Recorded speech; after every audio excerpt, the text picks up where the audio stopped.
जय माता की दोस्तों। अघन मास में माता लक्ष्मी जी की कथा अवश्य ही सुननी चाहिए। यदि आपने व्रत किया है तो इस कथा को अवश्य ही सुने। यदि व्रत भी नहीं कर पा रहे हैं तो गुरुवार के दिन इस कथा को अवश्य ही सुनना चाहिए। इस कथा को सुनने मात्र से कभी दरिद्रता घर में नहीं आती, घर में अन्न और धन का वास होता है। अघन मास की महालक्ष्मी जी की कथा सुनना और पढ़ना बहुत ही शुभ होता है। अघन मास की महालक्ष्मी जी की कथा इस प्रकार है। भारतवर्ष के सौराष्ट्र देश में द्वापर युग में यह कहानी हुई। सौराष्ट्र में उस समय भद्रश्रवा नाम के राजा थे। वे बड़े ही पराक्रमी राजा थे।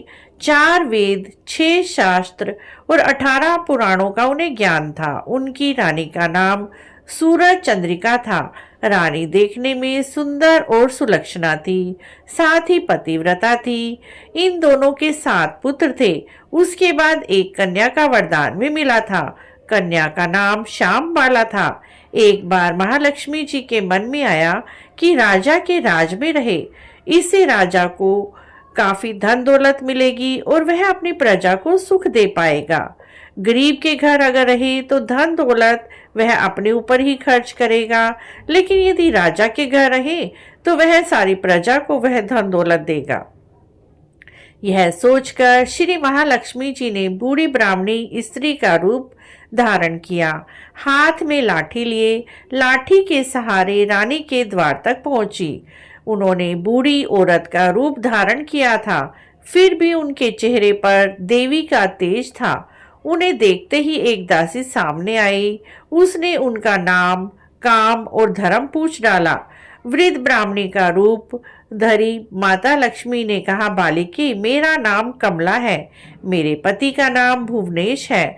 हम द्वारका में रहते हैं। तुम्हारी रानी पिछले जन्म में एक वैश्य की पत्नी थी। वह वैश्य गरीब था। दरिद्रता के कारण हम रोज घर में झगड़े होते थे। उसका पति रोज उसे मारता था। इन बातों से तंग आकर वह घर छोड़कर चली गई तथा वन जंगल में खाली पेट भटकने लगी। उसकी इस दुर्दशा पर मुझे दया आई। तब मैंने उसे सुखी संपन्न देने के लिए श्री महालक्ष्मी जी की कथा सुनाई। मेरे कहने पर उसने श्री महालक्ष्मी जी का व्रत किया। श्री महालक्ष्मी जी प्रसन्न हुई। उनकी गरीबी दूर हुई। उनका घर संसार दौलत संपत्ति से भर गया। बाद में पति पत्नी दोनों परलोक सिधारे। लक्ष्मी प्राप्ति करने के लिए वे लक्ष्मी लोक में रहे। उन्होंने जितने साल महालक्ष्मी का व्रत किया उतने हजारों साल उन्हें सुख भोग मिला। इस जन्म में उनका जन्म राजघराने में हुआ है, परंतु वह श्री महालक्ष्मी जी का व्रत करना भूल गए हैं।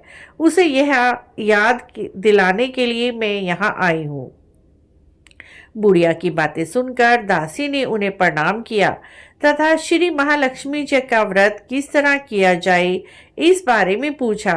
बुढ़िया रूप धारण किए श्री महालक्ष्मी माता ने दासी को पूजा की विधि और महिमा बताई। उसके बाद वह दासी माता को प्रणाम कर रानी को बताने अंदर चली गई। राज वैभव में रहते हुए रानी को अपने ऐश्वर्य पर बहुत घमंड हुआ था। संपत्ति और अधिकार की वजह से वह घमंडी हो गई थी।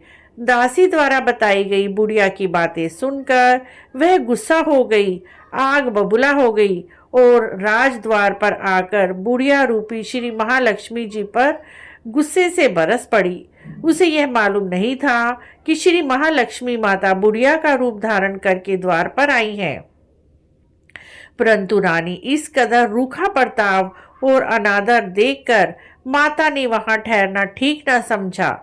वे वहां से चल पड़ी। राह में उन्हें राजकुमारी श्यामबाला मिली। उन्होंने श्यामबाला को सारी बातें बताई। श्यामबाला ने अपनी ओर से श्री महालक्ष्मी माता से माफी मांगी। माता को उस पर दया आ गई।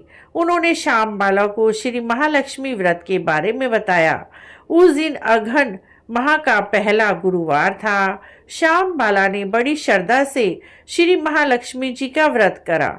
फलस्वरूप राजा के सुपुत्र मालधारा से उसका विवाह हुआ। वह धन दौलत ऐश्वर्य वैभव से माला माल हो गई। पति के साथ ससुराल में आनंद से दिन बिताने लगी। इधर श्री महालक्ष्मी का रानी पर प्रकोप हुआ। इसके परिणाम स्वरूप राजा भद्रशवा का राज्य नष्ट हो गया, यहाँ तक कि खाने की भी लाले पड़ गई। ऐसी हालत में एक दिन रानी ने राजा से निवेदन किया, हमारा दामाद बड़ा राजा है, धनवान है, क्यों ना उसके पास जाएं, अपना हाल उसे बताएं, वह जरूर हमारी मदद करेगा। इस बात पर राजा भद्रशवा दामाद के पास गए। राज्य में पहुंचकर वह तालाब के किनारे थोड़ा विश्राम करने के लिए ठहर गए। तालाब के पानी लेने जाते आते दासियों ने उन्हें देखा। उन्होंने विनम्रता से उनसे पूछा। उन्हें यह मालूम था कि वे रानी श्यामबाला के पिता हैं। दौड़ते हुए जाकर उन्होंने रानी को सारी बातें बताई। रानी ने दासी के हाथ राज परिधान भेजकर बड़े ठाट से उनका स्वागत और आदर किया, खान पान कराया। जब वे लौटने लगे, सोने की मोहरों से भरा घड़ा दिया। राजा भद्रशवा जब वापस लौटे, उन्होंने देखकर रानी सूरज चंद्रिका खुश हुई। उन्होंने सोने की मोहरों से भरे घड़े का मुख खोला, पर हाय भगवान, घड़े में धन दौलत के बदले कोयले मिले। तब सब श्री महालक्ष्मी जी के प्रकोप के कारण हुआ। इस दुर्दशा से कई दिन बीत गए। इस बार रानी स्वयं अपनी कन्या के पास पहुंची। वह दिन अघन का अंतिम गुरुवार था। श्यामबाला ने श्री महालक्ष्मी जी का व्रत किया, पूजा की, अपनी माता से भी व्रत कराया। इसके बाद रानी अपने घर आई। श्री महालक्ष्मी जी का व्रत रखने पर उसे फिर से अपना राजपाट, धन दौलत, ऐश्वर्य प्राप्त हुआ। वह फिर से सुखी, शांति, आनंदमय जीवन बिताने लगी। कुछ दिनों बाद राजकन्या श्यामबाला अपने पिता के घर आई। उसे अपने घर देखकर सूरज चंद्रिका को पुरानी बातें याद आई। यही कि श्यामबाला ने अपने पिता को घड़ा भर कोयला दिया था, उसे तो कुछ भी नहीं दिया था। इस कारण श्यामबाला को पिता के घर आने पर कोई आदर आतिथ्य स्वीकार नहीं किया गया। उसका अनादर हुआ, पर उसने यह बात भी बुरी नहीं मानी। अपने घर लौटते समय उसने पिता के घर से थोड़ा नमक ले लिया। श्यामबाला जब मायके से लौटी तो उनको पति ने पूछा, मायके से क्या लाई हो? इस पर श्यामबाला ने जवाब दिया, वहां का सार लाई हूँ। पति ने पूछा, इसका मतलब क्या हुआ? श्यामबाला ने कहा, थोड़ा धीरज रखिए, सब मालूम हो जाएगा। उस दिन श्यामबाला ने सारा भोजन नमक डाले बिना बनाया और परोसा। पिता ने खाना चखा, सारा खाना नमक बिना था, इसीलिए स्वाद न आया। फिर श्यामबाला ने थाली में थोड़ा नमक डाला, इससे सारा भोजन स्वादिष्ट लगने लगा। तब श्यामबाला ने पति से कहा, यही है वह मायके से लाई है, यही है सार। पति को उसका जवाब सही लगा। फिर वह दोनों हंसी मजाक करते हुए भोजन करने लगे। कहा गया है कि इस तरह से जो श्रद्धा भाव से श्री महालक्ष्मी जी की पूजा करते हैं, माता की कृपा प्राप्त करते हैं, सुख, संपत्ति, शांति, सभी मनोकामना पूरी होती है। परंतु यह सब प्राप्त करते हुए माता की पूजा को कभी बीच में भूलना नहीं चाहिए। हर गुरुवार को व्रत करें, पाठ अवश्य करें, कहानी अवश्य सुने। इस तरह श्री महालक्ष्मी जी की महिमा भक्तों की हर मनोकामना पूरी करती है। बोलिए श्री महालक्ष्मी जी की जय। मित्रों, यदि कहानी अच्छी लगी है तो आप हमारे चैनल को जरूर सब्सक्राइब करें, लाइक करें, वीडियो को शेयर भी करें।